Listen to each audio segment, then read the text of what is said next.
muito bem-vindo, muito bem-vinda ao primeiro Papo com Ela de 2026. É muita alegria ter você aqui comigo nesse dia de hoje, quando a gente vai falar sobre a importância das amizades e por que fica tão difícil a gente criar vínculos depois dos 25, 30 anos e como superar essa barreira. E a gente conversa também sobre uma discussão que acontece no Congresso Nacional para a criação de um auxílio para mães atípicas. Como é que isso pode dar suporte a essas mulheres? É um auxílio tanto financeiro como psicológico. Nas nossas reportagens você confere como as feiras livres podem ser um lugar bastante atrativo para que você faça uma visitação, e a gente fala também da participação do Hospital Júlio Miller no processo de criação dessa vacina de dose única contra a dengue, desenvolvida pelo Instituto Butantan. Pega o teu café e vem comigo, que tem muita notícia boa aqui no Papo hoje. Na vida adulta, cultivar amizades parece cada vez mais desafiador. A rotina cheia, as responsabilidades e até o medo de se abrir para o novo fazem com que muitas pessoas se sintam sozinhas, mesmo cercadas de gente. Mas afinal, por que é tão difícil criar e manter laços significativos depois dos 25, 30 anos?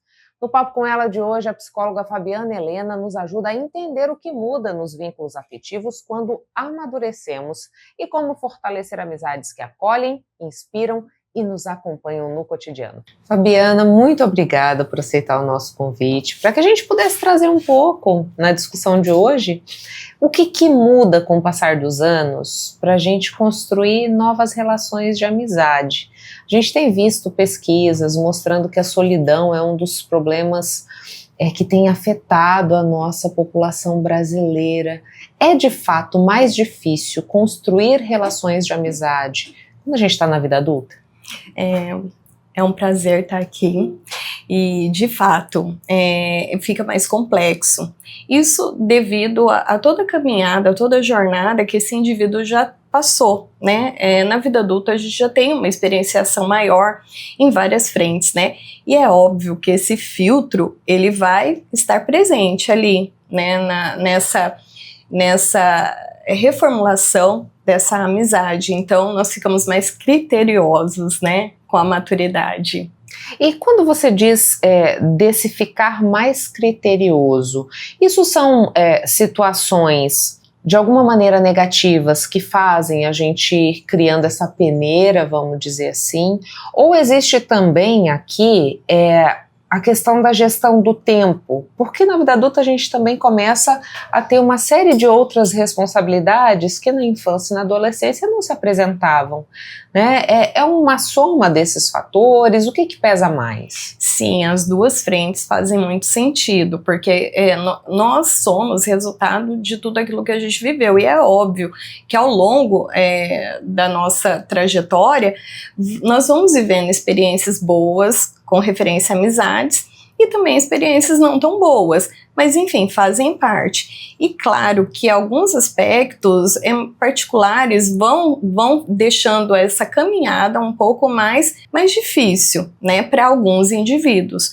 Já na outra frente, com relação a tempo, isso faz sentido também, porque a dinâmica da vida adulta é outra, né? Aqueles ambientes naturais onde fomentavam esses momentos, né, com amigos de uma maneira mais tranquila, mais relaxada, elas passam a ser mais escassas, porque a prioridade desse indivíduo é outra, né? Trabalho, ele começa a realmente priorizar o que faz sentido para ele e o que é mais proveitoso com relação ao tempo. E, infelizmente, amizades acabam ficando em segundo plano. Porém, isso é muito preocupante, sim, porque é um fator protetivo às nossas relações sociais, né? A neurociência, ela traz fatores positivos com referência a isso, no sentido de a estimulação de hormônios que ativam áreas do cérebro que é referente à recompensa e bem-estar, né? Tem o fator protetivo também no sentido desse bem-estar físico, ou seja, nós temos duas frentes, né? A saúde mental ali protegida, como também esse biológico, esse organismo como um todo. Então, no nosso dia a dia em clínica, sim, é uma das perguntas assim, padrão ouro, né? Como que é a vivência social desse indivíduo, como que está as habilidades sociais dele, porque isso vai nos nortear, se esse indivíduo está numa caminhada muito proveitosa, saudável ou não, se tem algum fator de risco ali permeando, porque o contrário disso já é outra frente, a gente começa a ter problemas com essa solitude ali, esse momento dele com essa realidade mais restrita, aí vem outras frentes de problemas emocionais, que aí propensos a situações ansiosas, a depressão e assim para frente. Quando a gente fala dessa mudança, né, da dinâmica, existe um momento em que ela é marcada, por exemplo, a gente pode dizer que depois dos 30 isso fica mais complicado, ou isso começa no momento em que a gente está saindo mesmo ali da adolescência, que já ingressa no mercado de trabalho, que está na universidade? Sim, dos 25 em diante a gente já começa a entrar numa outra fase da vida. E claro, alguns vão estar constituindo a sua família, vão estar priorizando mais essa situação econômica, né? Vão estar com metas aí, de repente, planejamentos futuros e priorizam isso. Nesse sentido, sim, o marco ali para essa mudança de comportamento é dos 25 em diante. Fabiana, a gente sempre escuta assim, né? Porque, como você disse, nessa chegada da vida adulta, outras situações começam a ser priorizadas. E a gente muitas vezes se limita aos espaços de trabalho, por exemplo. E muita gente tem resistência a criar vínculos de amizade no universo do trabalho, porque acha que aquilo pode de alguma maneira influenciar no desempenho da carreira e tudo mais. Não estar em outros espaços de convivência também dificulta esse processo de criação de amizades? Com certeza, com certeza. E quanto a isso, a gente fala que esse indivíduo ele tem que ter a intenção. É claro que isso, dado essa rotina muito corrida e essa dinâmica enlouquecedora muitas das vezes, como eu disse, a gente vai poupar essa energia, vai canalizar ela para coisas que fazem sentido.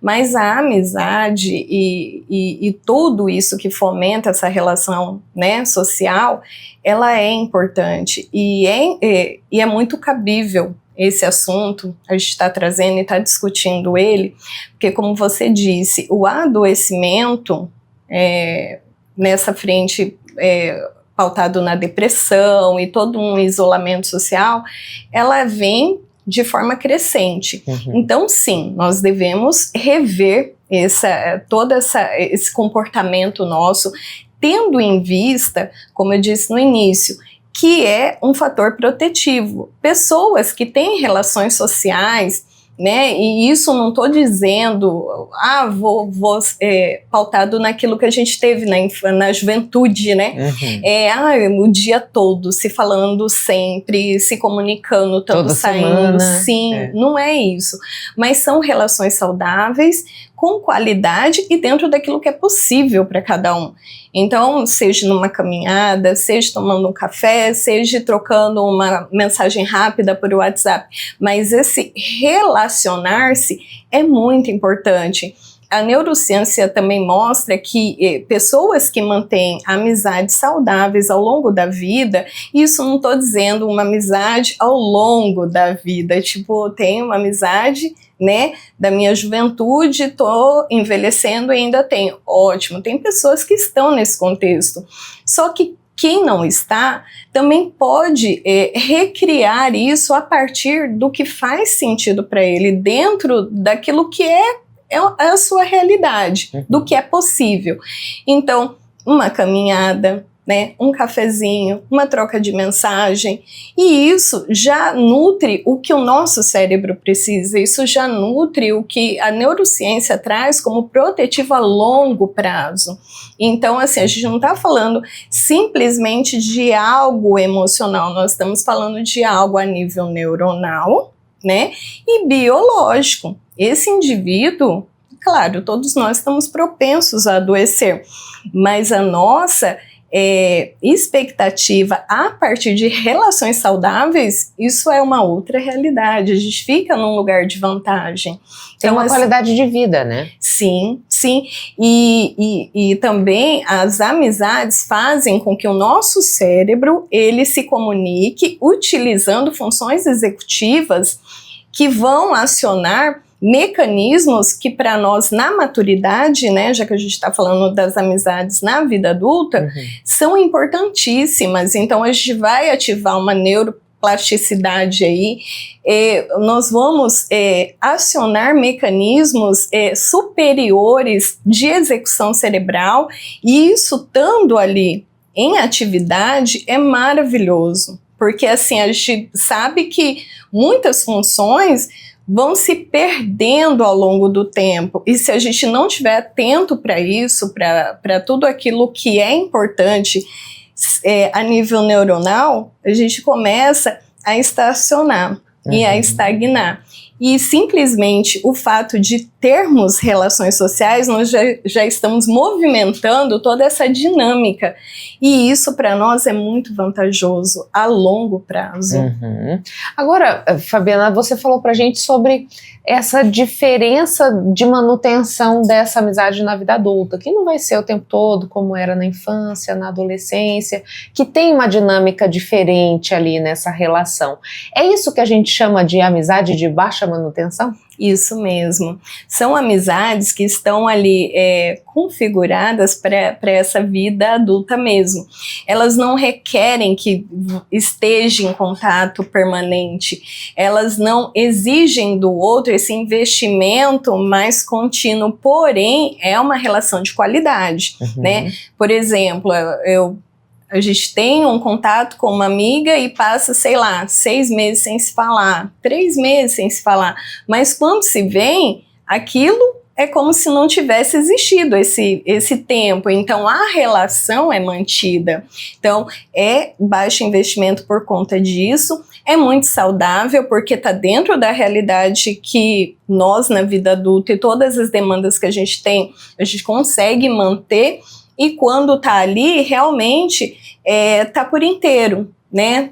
Tá ali vivenciando toda essa dinâmica de tudo que é prazeroso de uma amizade, né?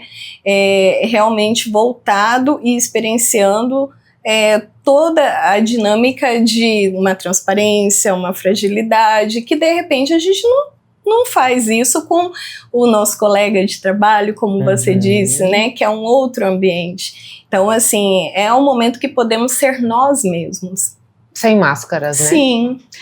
Uma outra questão que eu queria lhe perguntar é o seguinte, o que a gente vê de forma até corriqueira, e aí eu queria te questionar se esse é um comportamento que pode trazer prejuízos, é assim, existe um casal, esse casal consolida aquela união, começa um casamento e você percebe um isolamento das amizades que existiam, tanto por parte de um como de outro que compõem aquele casal.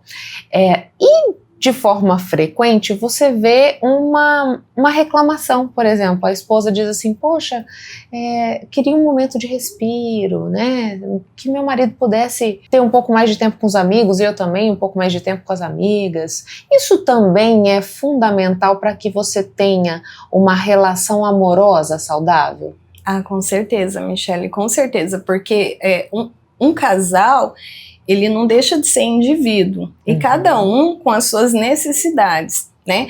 Claro que isso tem que ser conversado, isso tem que ser ajustado entre ambos, né? Porque de repente é isso, por conta de um, outro começa a mudar a sua dinâmica. Então, assim, a base para a gente entender uma dinâmica saudável é isso. Cada um é indivíduo.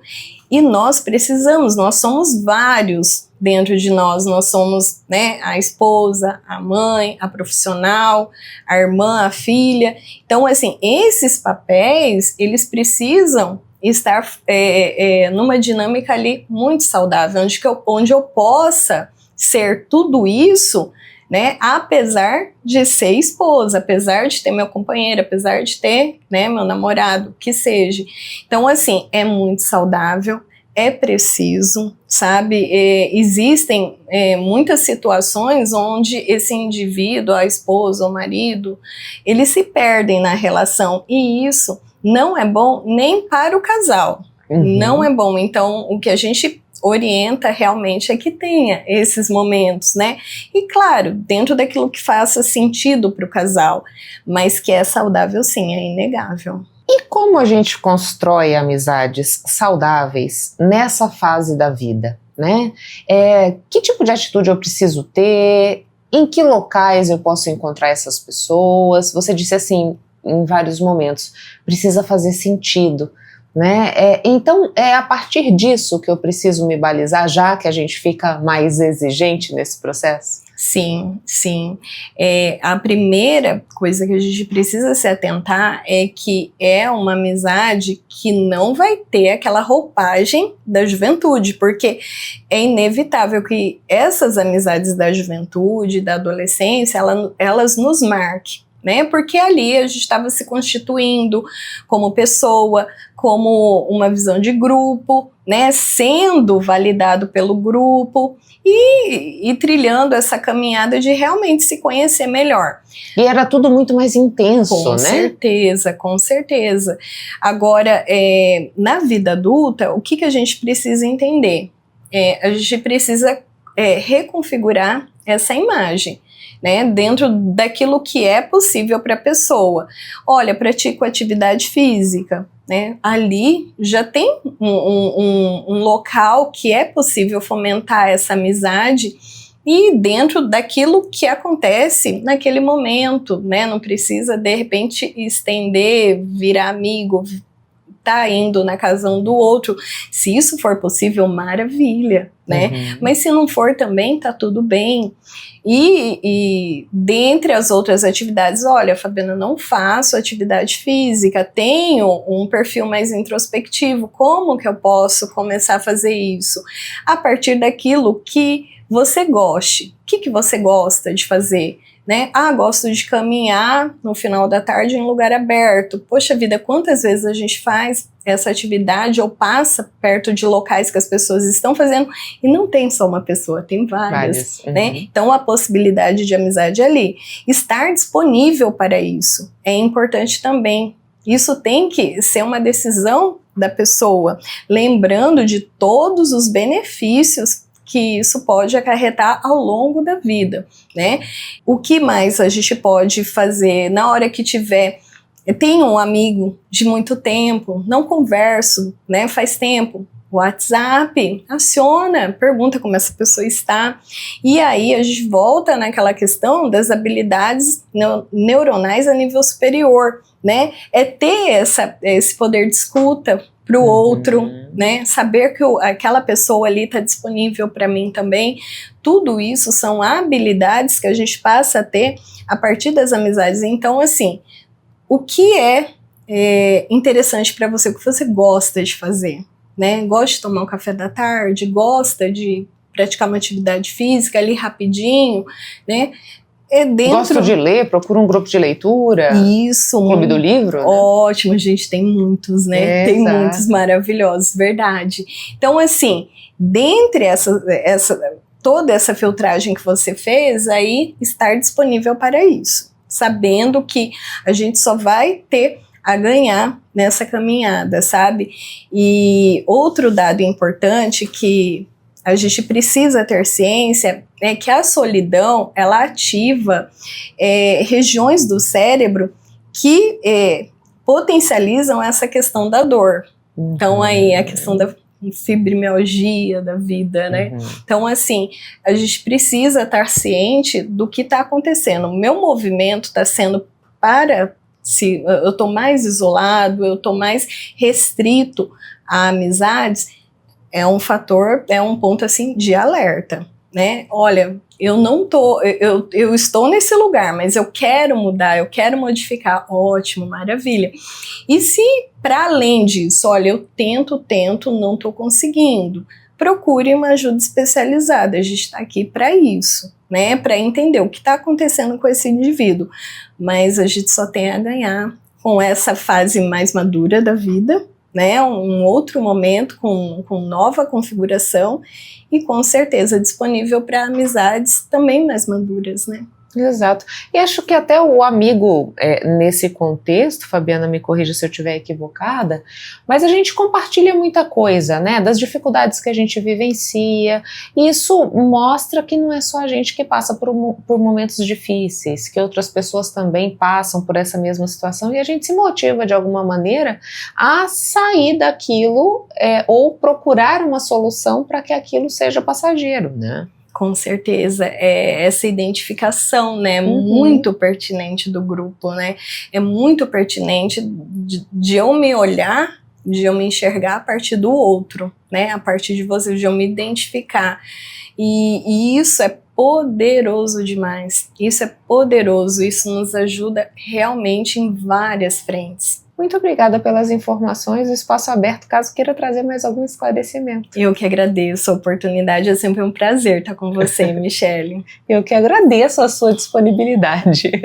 Intervalo, a gente volta já.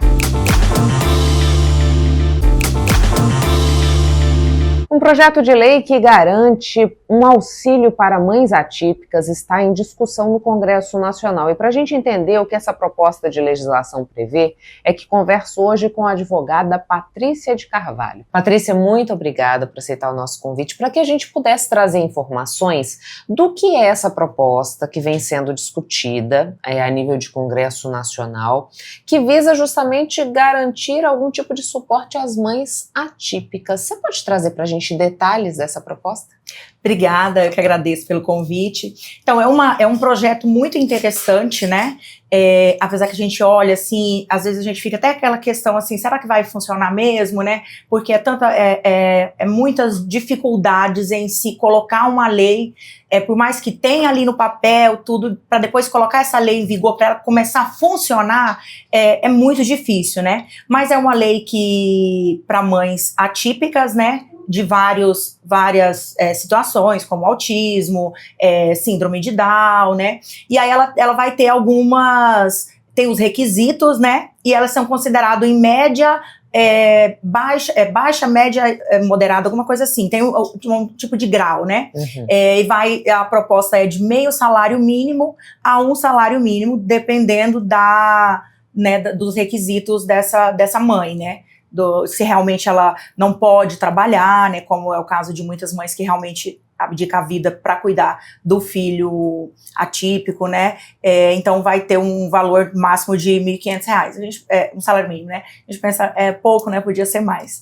Mas também tem a questão do psicólogo, né, que terá atendimento pelo SUS, e aí vem aquela preocupação, né, porque já existe o tratamento psicológico pelo SUS, só que é muito difícil de conseguir, né? Tudo bem, essas mães terão preferência, mas quando será? Como será que vai ter esse atendimento? Porque hoje em dia, muitos postos de saúde, né, às vezes nem tem um psicólogo, então será como é que vai ser tudo isso? Se realmente acontecer, né, sair do papel, né, for aprovada também, eu creio que vai ser aprovada, sabe, que é uma lei bonita, né, uma lei que vai ajudar muito, né, porque tem mães que não podem trabalhar e às vezes só o pai sustenta isso quando é uma mãe casada, né, que não foi abandonada, né, porque tem muitos casos que é a mãe sozinha, e o bom também desse projeto é que vai acumular com quem já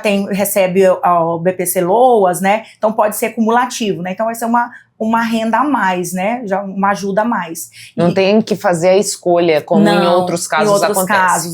Não vai precisar, vai ser cumulativo, então às vezes a criança já recebe o Loas, né, o BPC Loas, então vai poder acumular com esse outro benefício, né, esse outro auxílio. E é muito importante, de grande valia, né, porque a mãe realmente acho que a gente não tem ideia, na verdade, de como é ser uma mãe atípica, caso a gente, né, quem não, só sabe realmente quem é uma mãe atípica, né?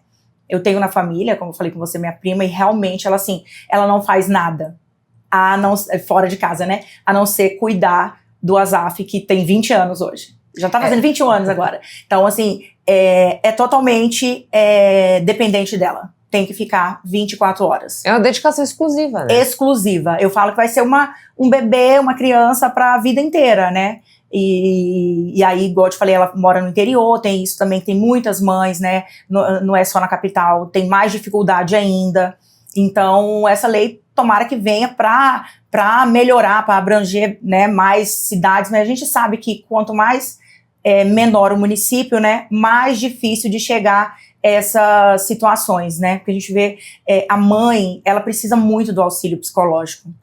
A gente que é mãe, uma mãe, digamos, comum, né, a gente já tem as situações, porque filhos dá trabalho, não é, né, maravilhoso, é bênção, mas dá trabalho, criança dá trabalho.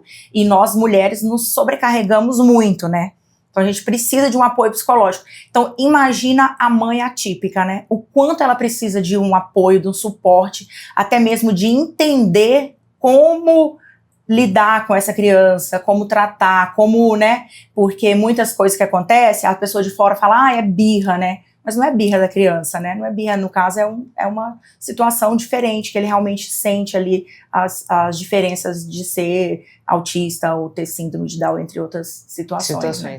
Você disse pra gente sobre o suporte psicológico e o suporte financeiro. Eu li alguma coisa sobre um momento de respiro. Seria por conta desse atendimento psicológico ou pensa-se também em algum mecanismo de rede de apoio para que essa mãe consiga em algum momento dividir o cuidado desse filho? Essa lei é mais no sentido do apoio psicológico mesmo. Porque essa rede de apoio, tem muita gente que não tem, né?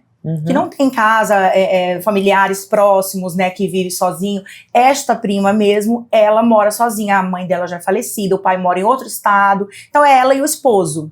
Tem uma filha mais velha, mas já casou, mora em outro estado também, então é ela, o esposo e o filho. Então ela não tem essa rede de apoio, né? E eu acho que esse alívio é mais naquele momento psicológico. Eu falei pra você mais cedo que eu vi o vídeo de uma mãe falando sobre romantizar o autismo e tal, pra quem tem mais condições financeiras. Ela relata que às vezes ela queria 1 hora pra ela dar uma relaxada, 1 hora. Ela precisava que alguém pudesse ficar, né, acompanhar o filho dela, por alguns minutos, algumas horas, para ela ter esse respiro. Então, eu acho que esse acompanhamento psicológico, eu creio que é nesse sentido, assim, de dar esse suporte mesmo, emocional para a mãe, né, naquele momento que tá ali. Só que tem muitas mães também que vai ter dificuldade em ir até para esse atendimento, né, porque em muitos casos a mãe tem com quem deixa nesse momento para poder fazer um atendimento psicológico, né. Exato. E aqui a gente entra numa outra seara também, que embora exista um auxílio financeiro que está sendo discutido, se a mãe não consegue trabalhar, é um valor que não sustenta. E se essa mãe não consegue na rede pública as terapias necessárias, também é um recurso insuficiente para ela lidar ou para ela arcar com um atendimento particular, né? Sim, e a medicação, né? Porque tem criança que toma uma medicação controlada, né? E que se não consegue, infelizmente é um valor muito ínfimo, né? Muito pequeno, né? Se pensar isso que nós estamos pensando no valor cheio de um salário mínimo, né? Porque tem casos que vai conseguir apenas meio salário, né? Um auxílio. A gente sabe que ajuda, lógico que ajuda, mas para essa mãe que não trabalha fora, que vive em prol do filho, né, da criança, é muito pouco, né? É muito complicado.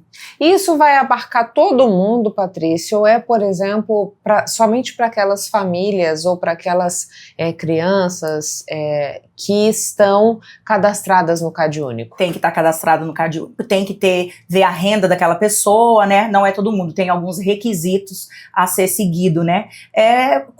É bem tipo esses requisitos mesmo do INSS para um auxílio maternidade, essas coisas. Então vai abranger essa situação mesmo de quem tem, em primeiro caso, tem que estar cadastrado. E aí, dependendo da renda da pessoa e dependendo do grau de apoio, de necessidade, né, é que vai estabelecer o valor. Então, tem família que vai conseguir apenas meio salário mínimo. E tem família que pode não conseguir também pelo fato de ter uma pessoa em casa que trabalha e tem uma renda maior. Então, só para a gente esclarecer para quem está nos acompanhando, essa proposta ela ainda está em tramitação. Sim. Né? Você pode falar para a gente onde é que ela já foi avaliada, se tem algum tipo de previsão de quando essas votações devem ser fechadas? Previsão de votação é muito, né, a gente não sabe, né? Eu espero que seja rápido, né? Mas ela passou pela comissão, né? E foi aprovada pela comissão, essa lei, esse projeto de lei de uma deputada lá do Rio Grande do Norte, né? Isso aí, dentro da Câmara Federal. Isso. E aí ela passou pela comissão e agora vai para a Câmara para votação, né? Eu acredito que vai ser uma lei aprovada, entendeu? Até porque tendo você pensando no valor financeiro, não é um valor tão alto que o Estado, o país não consiga arcar, né? Então eu creio que vai ser aprovada sim. Eu espero que lá no início do ano aí retomem, né? Porque agora já tá indo pro recesso, né? E aí só volta ano que vem, mas tomara que seja breve. E me diz uma coisa, Patrícia, a gente pode pensar que todo esse contexto, de novo, levanta a discussão sobre a remuneração do trabalho e do cuidado, porque essas mães, elas precisam ter dedicação exclusiva. A gente sabe que essa é uma função que em 90% dos casos recai somente sobre as mulheres. Né? É preciso debater e encontrar saídas para que o trabalho do cuidado seja remunerado e reconhecido? Sim, é necessário isso, né? Eu trabalho bastante também na área de família, né? Tem alguns juízes já tem entendimento de que a mãe, ela precisa de um valor maior da pensão, porque a mãe, como normalmente a criança mora com a mãe, né, reside com a mãe tem aquele trabalho de levar para a escola, de dar banho, de fazer a comida. Não é só um trabalho, não é só financeiramente o gasto, né? Tem todo um cuidado por trás, que a mãe leva, busca, leva no shopping, leva num parquinho, Então, assim, a mãe tem tribunais já entendendo que a mãe precisa de um valor a mais exatamente por isso, porque o pai, na maioria das vezes, ele fica com a criança somente no final de semana, alternado, e esse final de semana que o filho tá lá, é só brincadeira, né? Vai brincar, é sábado, normalmente a gente pega sábado e entrega no domingo, então o pai não tem nenhuma tarefa ali a fazer com o filho, né? Aí a lição de casa que tem que fazer é comprar o material que faltou, então a mãe tem todo esse trabalho que alguns tribunais têm entendido já que isso merece um valor a mais, né? Que o pai pague um valor a mais em relação a esse trabalho que a mãe, a exclusividade da mãe. Todo o gerenciamento da vida daquela criança Exatamente. Fica na responsabilidade da mãe, né? Sim. Ela precisa pensar se a roupa tá lavada, se tem comida para aquela criança, se o calçado ainda serve, se ele precisa ir ao dentista, se tem que fazer acompanhamento médico, se tem que fazer acompanhamento psicológico. Como gerenciar aqueles R$400 de pensão alimentícia que o pai paga, 300, R$400, como é que ela vai fazer para ela gerir a casa, né, com esse valor, que é muito pouco, que infelizmente é isso aí que a gente tem visto muito. E ainda tem a discussão de que ela pega a pensão para gastar com ela, né? A unha, o cabelo, né, que é triste de ver, né? Exatamente. Mas a gente pode ver esse tipo de discussão como um avanço ou como um olhar diferenciado para uma condição que é cada vez mais presente na nossa sociedade, quando eu digo do auxílio para a mãe atípica, né? Eu acredito, assim, é um avanço, realmente, né, e até pouco tempo atrás a gente não ouvia falar em autismo, né. Ontem mesmo em casa eu estava com uma visita, um amigo de infância, ele tem um filho com síndrome de Down, e a gente estava conversando como antigamente se falavam dessas pessoas que tinham essas condições. não eram nomes feios que colocava, era doente, o filho de fulano é doente. Era estigmatizado, né? Isso, com problemas mentais, né? Então, assim, mudou muito, hoje se fala muito, né? Então, assim, as pessoas estão com um olhar diferenciado para isso aí, porque tem muitas famílias hoje que passam por isso, e a gente... Eu acho que, e aí tem a questão da educação, né, de ensinar, e a gente tá falando sobre isso, é muito importante, porque mostra, né, que a gente tá evoluindo, que é um avanço realmente para a sociedade. Eu lembro que quando eu fui visitar a minha prima, que eu tive a minha filha, e aí ela chegou lá e ela falou assim, mãe, por que o Azaf não fala?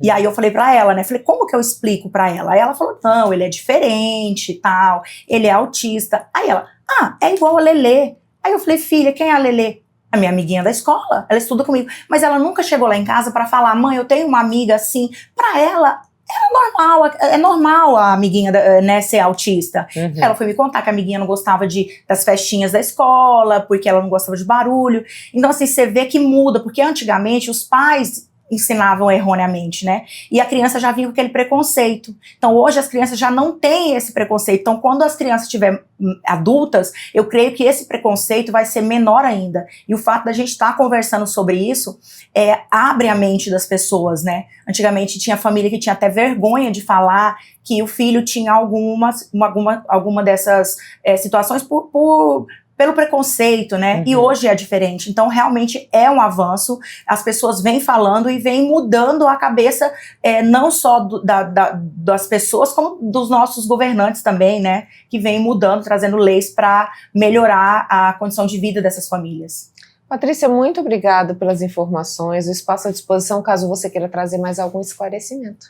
Muito obrigada. Tá de parabéns, porque essas coisas a gente sempre tem que trazer informação, né? Então, assim, daqui a pouco eu creio que hoje a gente já consegue, né? O BPC Loas, né? Às vezes consegue algum tipo de aposentadoria, dependendo, né, da situação da pessoa, da família, consegue. Mas esse auxílio já vai vir vai abranger mais, né? Então já vai ser mais, digamos, para todos, assim, né? Não vai ter que recorrer ao judiciário, Isso, a gente espera que não, né? A gente espera que não precise recorrer ao judiciário para ser mais rápido, porque as famílias realmente precisam e necessitam disso. Mas muito obrigada. A gente vai a um breve intervalo comercial e volta já. Não saia daí.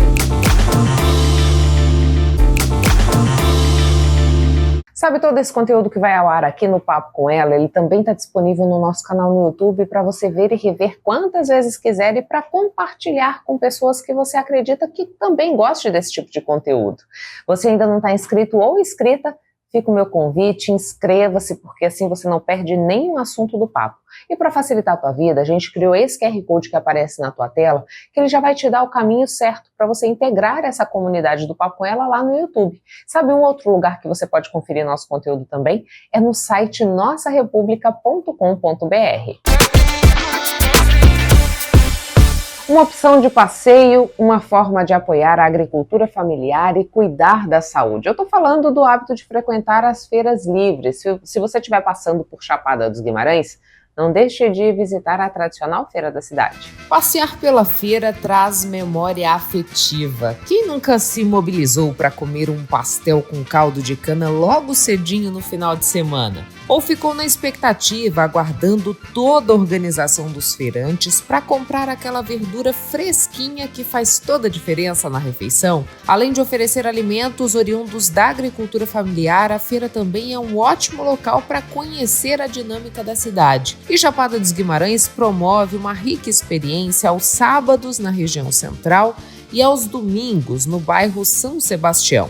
Salomão, há 6 anos, participa da feira, onde comercializa a produção dele de geleias, patês, conservas gourmet. O chefe explica que o funcionamento dessa estrutura representa muito mais do que apenas giro comercial para os pequenos produtores. As feiras elas são importantes principalmente do ponto de vista cultural, né? Eu acredito. Porque quando a gente fala sobre cultura, a gente está falando não somente sobre música, né? Teatro, também a questão da feira. A feira é um lugar onde acontecem as trocas, né? Existem trocas de conhecimento, de saberes, né? De fazeres. A feira é um lugar extremamente importante para a comunidade, né? Além de ser uma vivência cultural, a feira dá vazão aos produtos que são produzidos pelos agricultores familiares. Da zona rural de Chapada vem o abacaxi produzido na Concisão, o queijo e o leite da comunidade Jangada Roncador e também da comunidade quilombola Lagoinha de Baixo. Só para citar alguns exemplos. Brígida é feirante, oferece em sua barraca farinha, mel, feijão de corda, melado, tudo de origem orgânica. O pai produz parte da mercadoria numa horta nos fundos de casa e o restante ela traz das comunidades rurais. E aqui vem produto do nosso município, né? Vem da zona rural, porque em zona rural eles não têm como vir para cá para vender, então a gente vai até a zona rural, compra, eu que tenho sítio também, eu trago de lá, porque senão você acaba não vendendo lá. Então, por isso que tem que vir aqui para a cidade para comercializar. Conforme a Prefeitura de Chapada dos Guimarães, são cerca de 100 feirantes que atuam aos sábados e domingos no município. Seu Gilberto é um deles. É na feira que ele consegue comercializar os produtos que faz. Os preferidos da freguesia são o pão de milho e o de batata, mas ele também fornece bolos e biscoitos, todos frutos da produção caseira. O pessoal de fora dentro, conhecendo a feira, conhecendo os produtos, e uma coisa ajuda a outra, né? Eles vêm, encontram, comprar e a gente fatura com isso aí. Acaba sendo a nossa sobrevivência aqui. Eu faço as 2 feiras, aqui hoje sábado e domingo também, e é bem benéfico, é bem proveitosa para nós que trabalhamos nela aqui, né? Se você não tem o hábito de ir à feira, 2026 pode ser o momento de inserir esse roteiro na sua rotina, garantindo não só uma experiência gastronômica, mas também cultural e de fortalecimento da agricultura familiar. Convido vocês para vir para a feira, para participar dessa economia maravilhosa, né? Venha para a feira. Convido todo o pessoal do município Cuiabá, turista, para vir aqui participar da nossa feira, que é top 10, bebê. A nova vacina de dose única contra a dengue, desenvolvida pelo Instituto Butantan, contou com a participação do Hospital Universitário Júlio Miller, que atuou como um dos principais centros de pesquisa nos ensaios clínicos. Mato Grosso encerrou o ano de 2025 com o registro de 35.514 casos de dengue, 21 mortes confirmadas pela doença e outras 14 sob investigação. O estado é endêmico para essa arbovirose e por isso foi escolhido como um dos principais centros de pesquisa nos ensaios clínicos da vacina tetravalente de dose única contra a dengue, desenvolvida pelo Instituto Butantan. O imunizante foi aprovado em novembro pela Anvisa e promete ser reforço no combate à enfermidade. A gente foi convidado a integrar esse estudo, ser um dos 16 centros de pesquisa que faria esse suporte de inclusão de pacientes nesse estudo de fase 3 para poder testar a segurança e eficácia dessa vacina num estudo bem mais ampliado que englobou aí 16 mil pessoas no estado no Brasil, e aqui em Mato Grosso a gente tinha uma meta aí de 1.300 inclusões e a gente concordou com o estudo. A gente tinha o hospital como suporte, né, que é um hospital universitário, é um hospital que está vinculado à Universidade Federal de Mato Grosso, e a gente tinha o hospital como suporte, como referência, que é algo fundamental na pesquisa clínica, né? A vacina nomeada Butantan DV é a primeira do mundo com esquema de dose única e 100% nacional a ser aprovada. Ela é destinada a pessoas na faixa etária de 12 a 59 anos, onde a doença mais se manifesta. Foram 9 anos de pesquisa até conquistar a aprovação.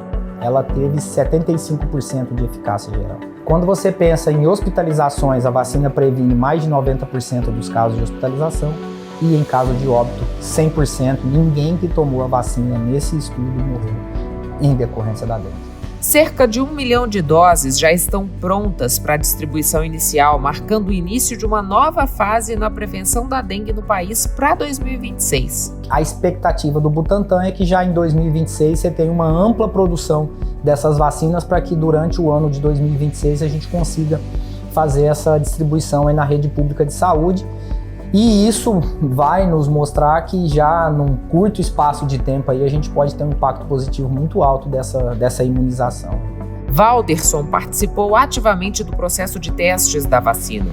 Ele foi um dos 1.300 voluntários em Mato Grosso e conta a sensação de fazer parte da construção da primeira vacina contra a dengue 100% nacional. Foi gratificante, né? Fazer parte desse projeto, um projeto grandioso, né? E que vai trazer um retorno muito grande para a sociedade. A grande vantagem de você ter um imunizante 100% nacional que foi desenvolvido aqui, que tem patente brasileira, que tem patente do Butantan, é que você detém a tecnologia. Você não depende de nada externo. Então você produziu, você disponibiliza, você tem a capacidade e a independência de ter um produto. Então o que muitas vezes o Brasil tem não tem como praxe, né? Então muitas vezes a gente depende de tecnologia vinda de fora. Então é um medicamento que vem de fora, é um celular que vem de fora, é um carro que vem de fora. Então ter um produto nacional com tecnologia nacional é um produto, é um marco de independência na saúde pública do Brasil. Ou seja, nós somos capazes de produzir a nossa própria vacina. Sim, é muito importante a prevenção.